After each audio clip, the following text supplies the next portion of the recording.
This is Joycey. And Blake. And welcome to Savagely Scaled. So in this episode, we are actually going to be going over GLP-1, also known as Ozempic, and what is like going on with like the CrossFit world with it. Because I've seen a lot like on Facebook, I'm in groups of like women in CrossFit groups. And there's been a lot of like controversy about taking those shots or medication and also working out. And that's fair. I usually see like anonymous posts because they're like, I don't want anybody to know that I'm taking it. Right. Which I get because I feel like with anything nowadays in society, there's always backlash. 100%. And it's like, I think they're just asking to like still be a part of the community and not be shunned. Right. Yeah. That makes sense. I mean, I didn't hear about it until you brought it up, and I was like, you know what? Let's do some research. Let's see what this is about. And I know we talked briefly about it when we interviewed Evan. Yeah. And I was like, I have no idea what Ozempic is. So I'm glad that we're kind of talking about it and, you know, what it does and a little bit about that. So thanks for picking that topic. So let's get into it. And 5, 4, 3, 2, 1.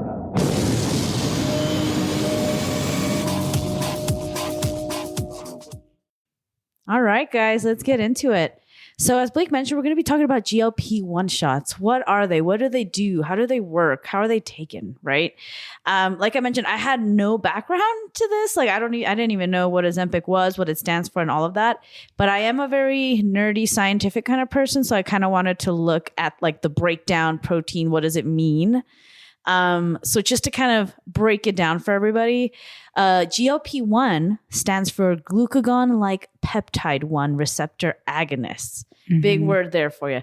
It is a naturally released in the gastrointestinal tract in response to eating. So usually when you eat, your digestive system breaks carbs down into simple sugars that travel down your bloodstream. Now, GLP-1, what it does is that it triggers the release of insulin from your pancreas. And as many of you know, insulin helps usher glucose, aka sugar, out of the bloodstream and into your cells where it can be used for nourishment and energy. Mm-hmm. Anything else that I'm missing there, Blake? No, you hit everything. Boom. I know. I was trying to make it as simplistic as possible because I know it's very sciencey and whatnot. But usually, you know, it's just how they work, I think, is the biggest question. These drugs kind of act on the brain predominantly to reduce hunger. Mm-hmm. And what it does, it acts on the stomach as well. So what it does is that it delays emptying of your stomach. So you feel full for a longer amount of time.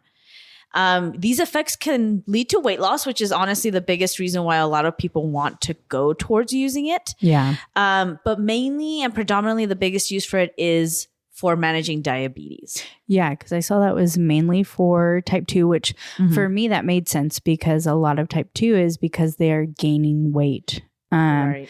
And you have these different medications like metformin is used for type 2, but metformin is also used in some cases for PCOS. That was the same with like Viagra. Viagra was used for a heart medication and they found a brand new way of growing it somewhere. So I can see why different medications that are for one thing can help another. Right. But yeah, like you said, it's like it's an appetite suppressor, reduces food cravings, but it was generally to improve blood sugar control. But it's just been getting more and more popular. That I've had a lot of people who are like, oh yeah, the shot or take this. And there's the different names of Ozempic. Oh yeah, there's so many. Wegovy, or there's also now like when I watch things on Hulu, like getting the shot and stuff like that. And to me, sometimes it feels like back in the day, I think it's still done, where you do the stomach surgery for bariatrics. That's right. I have heard everybody about that. Like getting stapling done. And even my aunt, like I was literally for Thanksgiving, my aunt was talking to my mom and she's like, oh yeah, just fill out that waiver and then the weight loss doctor will talk to you and then you can get the shot. Yeah. So I'm like, that was like when she went and got her stomach stapled, my aunt, she was like, oh yeah, I just filled out like the questionnaire and then they called me and then I had to go through this like 30-day with a psychiatrist and things like that. But then I got it done. Interesting. Yeah. And I'm like, are we fixing anything? Right. Is this really like a long-term solution? Is this just I mean, I'm with you. GLP-1 has been used mainly to treat type 2 diabetes for the past 2 decades. So it is very telling that it's an effective medication for that. And kind of to understand how it works with people with diabetes. So people with type 2 diabetes have cells that are resistant to the effects of insulin. So what that means is that it does not produce enough insulin or both. So GLP-1 agonist, what it does is that it helps, again, stimulate the pancreas to release that insulin and suppress the release of another hormone called glucagon, both of which help control the blood sugar levels in people with type 2 diabetes. So that's the main reason why they use GLP-1. But more recently, the FDA has approved several of the GLP-1 agonists for weight loss in people who want to treat obesity and who do not necessarily have diabetes. So at least it is FDA approved, I guess. I mean, there's a lot of things that are FDA approved. Right. And then, of course, when it's used for overweight or obesity, the drugs are typically prescribed in higher doses than when it's prescribed for people with diabetes. So that's telling as well. That's something to make note. And like Blake mentioned, how are these usually taken? The most common way of doing it is via injection. But of course, there's also, I heard of tablets as well. Yeah, I've heard of tablets as a possible thing, which doesn't sound very nice, but I mean, that's also a possible option. And again, they help reduce appetite, slow down your digestion, and just helps the body produce a little bit more insulin, which in turn reduces the amount of sugar produced by the liver. So I think on average, they say they're usually taken once a day or sometimes once a week. And it's usually injected into fatty tissue. So that'd be like the abdomen, the upper arms, the outer thigh, or the upper butt. So it's just like when you're injecting for an insulin shot. I remember because grandma has to do those. Which is different because like type 1 is the insulin shot. Type 2 is different usually for that. But it's just like funny. I can see like this jump starting weight loss for a lot of people. But I don't know, like, what do you think? I mean, personally, I'm very like pro going the natural route always first versus trying this. But I can see kind of getting to like an older age and you wanting to kind of have the same effects as if when you were 20 or 30 and your body's just not quite there as it was before. I can see kind of like the frustration in people wanting to get that again. And then I guess something to consider are the side effects too. I mean, I was reading on some of them and some of them were like vomiting, diarrhea, constipation, a lot of like that kind of geared side effects. So, and I also feel like although it's very effective, it shouldn't be seen as like a cure all end all kind of thing. Yeah. Because like going back to like the bariatric surgery with like the sleeve or stapling your stomach, like that was a fad too. That was like it was getting in. And that's why I said like I can see this like more of like helping to jumpstart when people are like started. Like my joints hurt because I'm like 200 or 300 pounds. Like starting this to lose like a bit of it, maybe like 50 pounds or something to start moving and then going into something nutritiously because what's still happening, it's the same to me. It's the same thing as when they would do the sleeve. And I know for the sleeve for certain states and regulations, you had to go and sit down with a psychologist, try to get down with it or have like support groups and go to those before you would get the sleeve. I don't know if that had stopped or when it was. And what is a sleeve? Because I have heard of the stapled on the. Yeah, so like I believe the sleeve is something where they were it's like making your stomach smaller, but you can take it out. Gotcha. Because our stomach is a muscle, and as you eat, it expands. So there's times when you're like you've been overeating for so long, so it can expand. That makes sense. So they put the sleeve on it or staple it to make it smaller. But here's the thing: if we don't get in the right mindset. You know, and these are people that I still suffer with this, who have been eating poor and have gone back to traumas and haven't, you know, a lot of traumas, people go to food. You go to food when you're happy and when you're sad. And nobody has really accomplished to getting over that and that relationship with food. And I feel like this is very similar as well. It's a quick fix, a cure. And we all love that. We all want a quick fix for slimming down. I've been falling guilty on a few. Let's be real. So it's like, okay, so it's suppressing my appetite, but I'm still eating the same. It's doing all these things, but I haven't gone back to the gym. It's also like when you lose weight.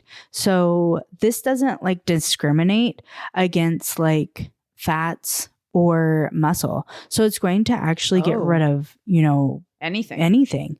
So that's like something that you want to think about when you're working out, when you're doing these things, and you're on this, at least you should be doing some strength training, some doing that. But for like every average day person who's taking this, like they're losing a lot of muscle. And people that I've seen, like you see it in the face, you see it in their body. It's just, and then it becomes like loose skin. It's like even when I was on looking for something like CrossFitTorque.com speaks about like how strength training can help. It's like the best thing. I think that's the only way like to naturally like. And that's the biggest thing that happens, I guess, when you do lose weight is you do kind of, the skin starts to kind of like you can see that for those gastric sleeves and the gastric band. So that's why like I believe in it kind of for like that 0.5 or 1% of people who are also going to, regularly trying to work out, do something for themselves. I don't believe in it for people who aren't planning on their future of movement and functional movement and just this is my fix and I'm going to stay in my spot. Right. I believe that you still need things in your wheelhouse. If you're doing it, you do need like nutrition, nutrition for it, because you do need to change your eating habits. This is not to me rocket science. But it's not like a long-term thing that you should be on. Right. Yeah. Because I feel like it's like anything. If we haven't had it for 20 years or anything, we don't know what those long-term effects are. And even 20 years, that could be a short term to even look at it. So nutrition's a really big thing. Functional movement, going and seeing like even stretching with bands. Like I know if you're like 500, 300 pounds, like your movement's not the same as ours. But even going out there and doing that, having a support system with rapid weight loss, going through those things. So do I think like, no, you can't do CrossFit if you're doing it? I think you still need to have in your mindset that you still need these also to pick from. It's just not a one and done. Just like when people do, I'm working out so I can eat whatever. You'll maintain, you might even still gain. You can't just solve all your problems of weight in an hour class. Yep.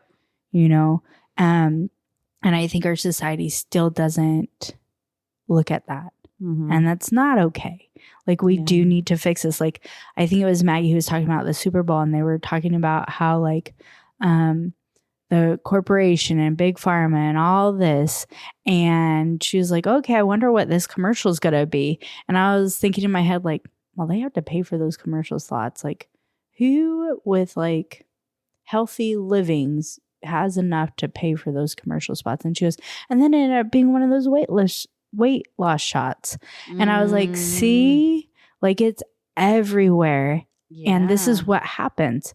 We have these things. People take them. We don't know the long-term effect, and we don't have our next step set up. Yeah, and people just are misinformed or don't have the information and can't make those decisions. And like you said, they just get excited. Oh, lose weight. That sounds great. Yeah. Like, let's do it. And a lot of people don't recognize like the after effects, or like you said, it's only a quick fix for a few months. And then it's like, what do you do from there?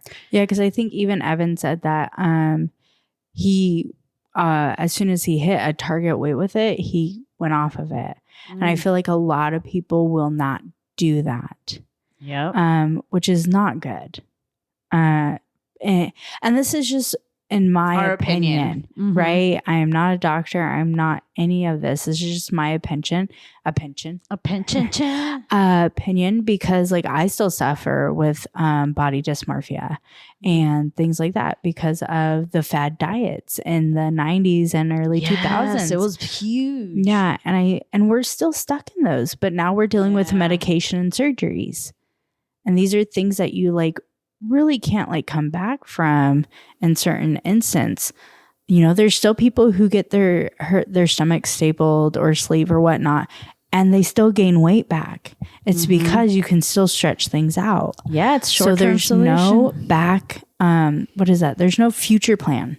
Exactly. You know, and I know like you talk about insurances and things like that. They still should have a future plan with these people that they're giving medication to, that they're putting in surgeries for it, you know, but it's like set them up for success, you know, like don't just provide them the surgery, but maybe the resources to continue healthy habits or create healthy habits. But no, you're right. I did have this conversation not that long ago with my mom and my aunt, because again, the whole gender dysmorphia thing is big in my family. I feel, especially amongst the women.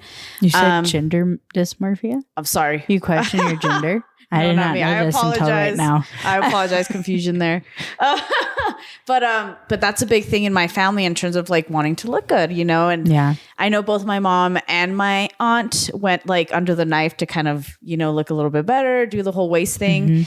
And then my mom very recently was like, you know, it's not just a matter of like going under the knife, but now I got to make sure I stay like in this like snatched waist feel, or else like you're going to see the stretch marks again. And it's not just like, or take the surgery again. So it's like all wasted in that, you know? And I'm just like, you're right. Like, but it's not a whole fix. It's not something that's going to stay with you forever. And no, girl, and even if you are trying hard, like I feel like right now I'm going really hard with, you know, the supplements and everything. And even then, like you said, you won't see results every single time. And everybody's different, and everyone takes supplements differently or needs different things, or, you know, it's a process to figure out like what works for you as a person and hanging with that. Yeah. So what works for you, Joycey? What are you taking that's helping you? I take a lot of stuff really recently, but first and foremost, I think creatine is one of the things that I started taking a lot this past year. And I feel like most of the supplements and things that I know about are because my mom informs me about them, or she somehow did her own research and it worked for her. And I figured, well, we're pretty much close to genetically similar. So I figured it might benefit me too. And creatine was one of those things that Coach Chris also just emphasized a lot, and a lot of athletes have spoken to. So I usually put in a scoop of that in my mixed with my pre-workout before the gym. But it helps like support workout recovery, strength, performance, lean muscle gain. And it also just helps provide like a continuous energy supply to your muscles and hydration. I also like to take electrolytes with it, and mix it again with my pre-drink. So it's been feeling really great. I do feel sore, of course, like any other person, but I feel like my recovery from that soreness is much faster. Like the next day or two, I'm feeling a whole lot better. And I think creatine is helpful with that. And muscle cramps has improved also, I feel, because of creatine. So that's another win for me. Do you take that? So I take creatine. I don't take it like religiously. Oh, okay. And I drink a lot of water, and I feel like I drink even more with creatine because of it, because it could cause like bloating and stuff like that, and water retention. I get really nervous when I read things with water retention, because I already feel like my body retains a lot of it. But I take electrolytes, especially out here in Arizona. Like you need it during the summertime. I do drink a lot of water without it. So I drink like around like, you drink a lot of water.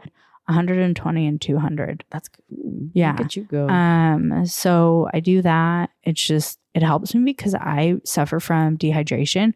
I suffer from like, my body doesn't like to keep sweat in during the summer. So I've had pass out spells. This is when I was younger, and I wasn't, I know like when one's coming on, but it's also because my electrolytes are depleted. And of course I don't like bananas, and that will help. So I definitely do electrolytes, especially in the summertime, and just keep drinking my water in the wintertime. Nice. And do that. I do take fish oil. Same. For that. Sometimes I have some ibuprofen if I'm sore. Girl, I don't take a lot of supplements. No. I do take collagen also in the morning to help. But I don't like. You're not religious with all of them, kind of thing. Yeah. You guys, like, I'm really bad at things, like remembering things. I have like 2 calendars hanging up. I have a big, huge book that Joycey saw again today that helps me remember, just like to get my kids to things. So maybe I should take a pill to help me remember. I mean, it's not helping me anymore than it. Have a horrible memory. But like, even when I go to the doctor and get my blood test, like all my vitamin D is up, my everything, my blood work checked. Is usually right on point. Yeah. Nice. And then my blood pressure is really good. Does your family have like predisposed anything? Oh yeah. My family has high blood pressure or heart conditions. And I'm like one of the first that on my side, I don't know like my cousins as much, but especially like my grandpa, my grandma, my mom all had high blood pressure, and most of them were taking blood pressure medicines in their 20s. Oh no. I mean, a couple of them like did drugs, so I mean Coke could probably speed be the things reason. Yeah. Possibly. I don't know. Yeah. And just like extracurricular activities back then. But it is like also weight gain is in my family. So like when you're looking at this, like my mom looks at this and she gets kind of weary too. Because my mom could have gotten the sleeve. She could get the shot. But she also feels like then she's giving up and that she knows better. I love that. But like I've talked to her too. I'm like, but this can help you. Because she also suffers from rheumatoid arthritis. So like she's a teacher and she's standing a lot. Moving working a lot. nonstop. And so like when she gets home, it's very hard for her to go nowadays to be like, oh, I want to go work out. Because she's the one who introduced me to CrossFit. I remember that. So I look at it as for her, I can see it helping her jumpstart something. Yeah. And we've gotten her an air fryer and I've showed her all the things. We went to Costco this last weekend. I was like, let's get these things in your house. Let's do this. These are going to be easier steps. Like so when sweet. You start to transfer jobs, like I'm now the parent. Yep. That's how it works. Yeah. But like those are the types of cases that I can see as jump starting. It's hard for me to look at it for CrossFit aspect because I'm like, did you mark everything off? Did you go see a nutritionist? Do you have extra things? What is your water intake? What is your caloric intake? What are things before we go to medication? Now, if we've done that and they're like, this will help you, let's do it for like 3 or 4 months and then we'll wean you off. And then these are your next steps. I believe in that. 100%. Yeah.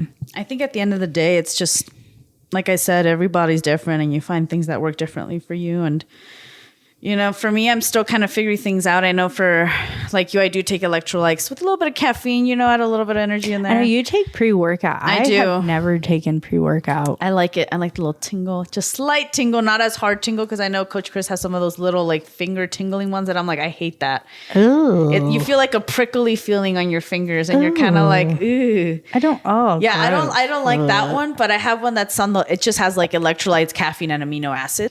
But yeah, I do that. What else do I do? I'm doing some saw palmetto, which I never heard about, by Havasu Nutrition. And this was actually given to me by my dermatologist because I actually have alopecia, androgenic alopecia. And it kind of started from like all the stress from I was going through the divorce. And then from there, I went to go get checked. And she's like, you know what? Take these supplements. It's like an herbal extract from like some shrub. And people have like said that it has like a high levels of biotin, which is like a B vitamin that you can find in eggs, milk, bananas, things like that. So I started taking it this month. I haven't fully finished the bottle, but I'm going to keep an eye out. So I'll keep you guys posted on my hair progress. What else am I taking? Magnesium. I take that to help me go to sleep. I can't take that because I have children. that works. But I used to take melatonin, which a lot of people were like, that's not very good for you. No, because you could get hooked on it and your doses get higher and higher. And I did. And higher. Yep. I was taking the melatonin tea, and then I'm like, I became dependent on it to where like I can't sleep now if I don't take my tea. So magnesium has been very helpful. I usually take like 2 pills before bed, and it just helps like just keep me asleep the entire night, which is nice. Looking into it, it says that it's a mineral that helps regulate muscle function, blood sugar, bone health, energy production. So again, it promotes better sleep, reduces feelings of fatigue, and kind of, I guess, regulates the neurotransmitter called serotonin, which is called the feel-good chemical that we naturally produce in our brain. It helps impact mood, memory, and appetite. And it also helps slow down your brain a little bit. So if you're like providing a calming effect, so it's really good for like pain management, things like that, promoting relaxation. So yeah, it's a really good. Do you feel like you can wake up with it? Like if somebody, I know what you mean. Like came into your house. Luckily, I think I would be. Well, thankfully, I have Ginny and Kylo. They're pretty good alarm dogs. But I mean, I never tested that. So like, this is my thing. Like I definitely need, I've looked at magnesium because I've definitely been like, I need something because I cannot stay asleep at times because of like, if the kids get me up or something. I used to not be until I had children. Interesting. And you have to be like aware if they need you in the middle of the night. I'm gonna give you some for tonight and let me know. Because you have Chris. At least he can help you this weekend. But it's like, I always get weird with that because I'm like, if my kids needed me, will I be coherent? I think you would be. Like I hear a ding on my phone in the morning and I'm like, oh, what is that? And then I like go back to sleep. Like that kind of. But what if it was like in the middle of the night? Well, how do those kids shake you? Like sometimes they don't. Oh, like, then they're just like, I can't help you with that, girl. Yeah. Weston will like tap me. Harper will just sometimes like stand there and be like, Mom, and like if they have nightmares, so they don't get me every night. I do need a good little like, okay, girl, hey. I'll have to try it though. But yeah, because I feel like that's gonna help with like, you guys, I have really bad mom fatigue and my brain, and it's just like I feel sometimes like I'm in like a mom cloud. Oh no. Yeah. Especially if you have your partner there, he can help you babysit in case you don't wake up. Yeah. So I'll give you some tonight and see how you feel. But yeah, that's a good one. I'll give you a few. And kind of to speak to collagen too, just to give some people background on collagen. I spoke to Carol too about collagen because I'm really curious about that. I personally take collagen as well. Yeah. A Costco brand from, pretty good stuff. But, she's mentioned that there's not enough research to fully say that it is beneficial. But from what research says, collagen is like the most abundant protein that we have in our body. It accounts for about 30% of the total protein that we have. So it's the building block for our skin, our muscles, our bones, our tendons, and our ligaments and other connective tissues. So you'll see it in our organs, our blood vessels, intestinal linings, things like that. But the main role of collagen is to provide structure, strength, and support throughout your entire body. So elasticity, strength to the skin, replacing dead skin cells, all of that fun stuff.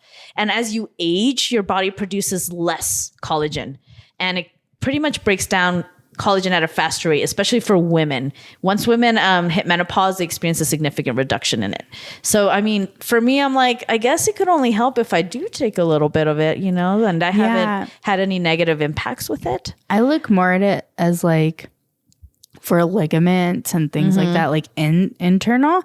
I feel like some people are like, ooh, collagen, that's just gonna help me. Yeah. That's gonna help me with no wrinkles, and my skin is just gonna be amazing all the time. And I'm like, it's not really that. Yeah. I feel it like more for like recovery and for like my ligaments and like internally. 100%. Yeah. And I haven't had any adverse effects with it at all. Same. But I mean, unless it's really going to hurt me. And again, I don't take that religiously either. Yeah. You know what I take religiously? My protein in my coffee. Well, every morning. This collagen that I take has superfoods in it. And again, it's from Costco brand. I forgot the brand. I'll let you guys know. But it has, I think, 19 grams of protein for like a scoop. Yeah. I mean, I've been asked about superfoods and greens and things like that. And I'm like, I feel those are more for people who can't get their daily vegetables in. I hate eating vegetables sometimes. do I think that's like a one-stop shop and you're actually getting the true nutrients of something that grew out of the ground? No. It's definitely better to eat it fresh. Yes. But I feel like if that's what you're doing right now and that's all you can do, I'd rather you do that than nothing. Yeah. Yeah. And I'm going to be real with you. I like my veggies, but I'm like, sometimes I can't. I don't enjoy them like most people do. Yeah. But so that's kind of like a good way for me to do that. Especially throughout the day, I'm really bad at eating my vegetables. But dinner, I'm pretty good. Yeah. Weirdly so. But yeah, that's something else I take. I think we spoke to fish oil slightly. I guess fish oil for me. Do you do that more for your hair? I mean, I heard it's good for hair. I do it for the memory. I heard it's good for your memory. And also, I'm just kind of using it for the nutrients that I can get because I'm not, like I told you before, I'm not a big fish eater. Yeah. I don't usually eat like anything, nothing at all really fishy since the beginning of the year, now that I think about it. So I'm like, maybe this is my way to kind of make up for that and get those omega-3 fatty acids that I would get in eating fish. And again, like salmon, mackerel, all these things, omega-3s are like the things they're really rich in. They have good sources of all of that. But there's also other things you can take aside from that, from what I've done in research, like flaxseed, chia seeds, walnuts, pumpkin seeds, canola oil. All of these also have omega-3 fatty acids. So that's another way to kind of get that. Like Blake said, if you're not able to, or you're not a big chia seed, flaxseed, walnut fan, then, maybe you can take that as a supplement. But again, it's always better to take the original thing. But yeah, that's kind of the biggest reason why I take fish oil. Yeah, I took it because like when I became pregnant, like that was a big thing. And my aunt just, but she always said like, oh, it's good for your hair. It's good for your skin. So I always did that. That's how they get the women. That's how they get the good women. But I took it, ever since I found out I was pregnant with Wes, and I've been taking it. Because that's what we're told, right? When we're pregnant, oh, take this. You need to take fish oil for it. Yep. But we still do it. But you're right. Culture is a big part of it. I come to think of it, like culture really like shapes like, oh, maybe we should be taking this. Maybe we should be taking that. And it's like. And then you see athletes taking certain things, and then athletes do this, athletes do that. It is like, I just feel like it's very like, that culture fad or whatever. I mean, yeah. That's what you see. But yeah, Blake doesn't really get into that because then I'm like, okay, how much is that? Is that really going to do it? I literally had somebody ask me about those superfoods, like the greens and stuff for Bloom. And they're like, well, that's supposed to help with weight loss and not bloating. And I was like, I don't look at it that way because a powder shouldn't be helping you with weight loss. I look at it as more as like, if I didn't get my daily vegetables in, this is my... Let me get my daily fix real quick right here. And this is not what I always reach for because it's just a powder. Exactly. And when I think of powders, I'm like, that's like same with my protein, my protein powder. Yeah. If I'm I try to hit my protein more in foods than with my protein powder nowadays. Especially when like my macros are really good. Like I rather have the food than the powder because it's not going to fill me up. Interesting. So it goes back into like, what is your mindset for these things? What is your mindset to use the GLP-1s? And what is your mindset for these things to help you recover? I do like believe in some of these things can be used for recovery, but I also can see what my body is doing when I'm recovering. Like I worked out today. Yeah, for supplements, I guess that's the biggest thing for me. I guess we'll see how everything turns out. I feel like these recent ones, like the magnesium and all that other stuff, like the fish oil and the palm settle, all of that, I just started taking this past month. Now. So I feel like I don't really feel the after effects yet, but I mean, I have felt really good in the gym personally. I feel like my numbers have been pretty good. And it's also started after I started doing what I'm calling the Elba dinner, which is like... Oh, yeah, because you've been juicing. Yeah, for the past 3 weeks, actually. Yeah. I've been doing like little ginger shots, but also for dinner, I've been replacing my dinner meal with like a green juice. And I'll include like flaxseed in there, some chia seeds, some spinach, some protein milk, ice, bananas. Do you do a bigger lunch, though? I have my meal prepped lunch. I have my meal prepped breakfast, which is like a breakfast sandwich with some blueberries. And then for lunch, I'll have something like I had a pollo bowl with like bell peppers, onions, rice, beans, chicken. And then I'll have some snacks like a protein bar, maybe like a yogurt. And then for my dinner, I'll have that with like a side of like sliced cheese, crackers, and maybe carrots and cucumbers or something, and it's been working pretty good. Oh, that's good. It's been working pretty good. At least I'm feeling pretty okay at the gym, and I'm feeling like I'm losing some belly, which is the biggest thing, because I feel like I was one of those people. I'm like, I'll work out a little bit extra, but I'll eat a hamburger for dinner and I'll make up for it, and that's fine. And I wasn't seeing any results with that. And that's when I was like, I know it's the nutrition, and I'm going to have to suck it up and do it right. And I have, and I've definitely felt the difference, but it is freaking hard. Yeah. It's really hard. I think like when you look at it, nutrition is always, should it be your first step? Yeah, it should be your first step. But I feel like it's more of a really good second step. So you join a gym, you start this weight loss journey, whichever way. And then your next step is finding a nutritionist or getting your numbers, however you want to look at it. Yeah. With Weight Watchers, with doing macros, what is going to work for you. And what is going to be nutritiously feeding your body and your brain, right? True. So I do feel like it's a really good second step, which I can plug. Like if you want to listen to Amanda Simmons, she's a nutrition coach with the gym, and we talked to her in 2 episodes of what is nutrition and then what she does for coaching. But it's I believe it's a really good second step. It should be everybody's first one, but I believe it's a really good second step, because then how are you going to get over your food? What are you going to choose for healthier things? And what's going to work best for your body? Our body is different as it ages as well. What may work for it 20 years ago may not work for it now. True. Yeah. So, I mean, I still think this is, again, it's probably like the 20th time I said that, like a good like jump start. I don't think it should be your forever, and I don't think you should be on it for a year. Yeah. There's just like, I just see it becoming just like the sleeve and doing it that way. And then what happens after you stop taking it? Exactly. Yeah. And we were both clients of Amanda, actually, learning all the nutrition things. And for me, nutrition is definitely the hardest part. Like it's always been the hardest part for me.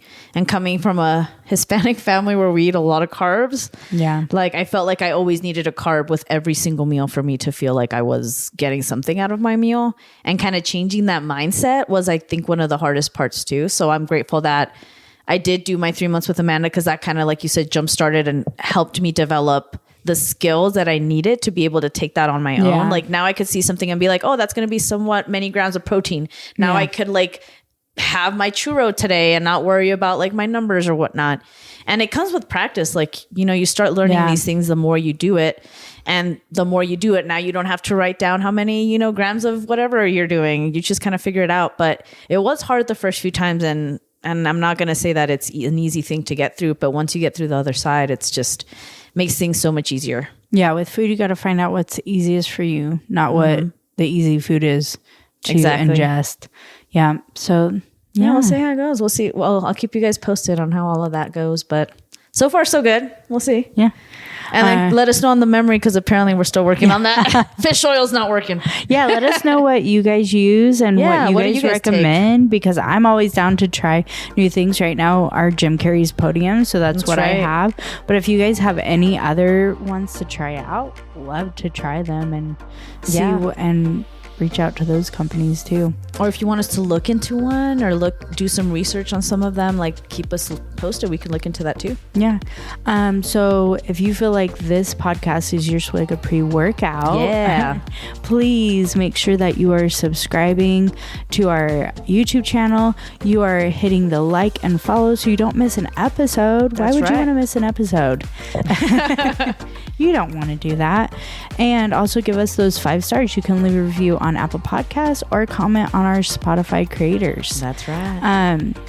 So also, if you have any recommendations of what you want us to talk about, to shout anybody out for hitting a new PR, to let us know to come visit your gym for our affiliate segment, or anything else about CrossFit related or how awesome we are, feel free to email us at savagelyscaled1@gmail.com. You can also DM us on Instagram, and that's at savagelyscaled. Or don't be a Karen, be a Sharon, and keep sharing for us. Thank you so much. Bye. And until we meet at the whiteboard again. Like, she was already like, bye guys. See you later. Valentine's Day. Yeah. Bye. Oh man.